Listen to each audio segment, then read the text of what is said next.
Другі канцэрт з цыклу «Добра без дырыжора» заслужаны калектыў Рэспублікі Беларусь дзяржаўны камерны аркестр прысвяціў 250-гадоваму юбілею Людвіга ван Бетховена. У праграме канцэрта прагучалі творы кампазітара і яго паслядоўнікаў. Асаблівасцю выканання стала адсутнасць дырыжора на сцэне.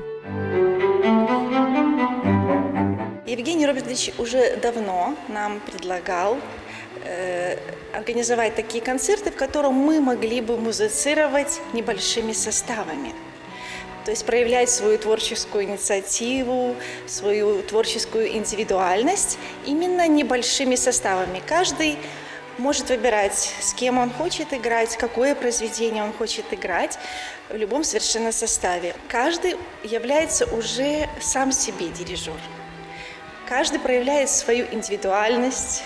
Уже не только вот в оркестре появилась такая возможность себя проявить, но также и вот в различных камерных составах.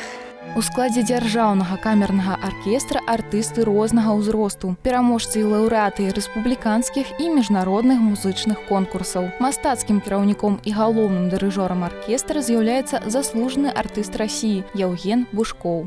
В нашем государственном заслуженном камерном оркестре играют струнные инструменты. Это скрипки, альты, виолончели и контрабас. Состав у нас небольшой, буквально по 2-3 пульта каждых инструментов. Усяго дзяржаўны камерны аркестр прапануе слухачам цыкл з 3 канцэртаў. Наступны адбудзецца 16 сакавіка. У праграме прагучыць руская музыка. Музыканты выканаюць трыа Барадзіна для 2 скрыпак і віяланчэлі, частку квартэта Глазунова, а таксама вялікі секстэт Глінкі.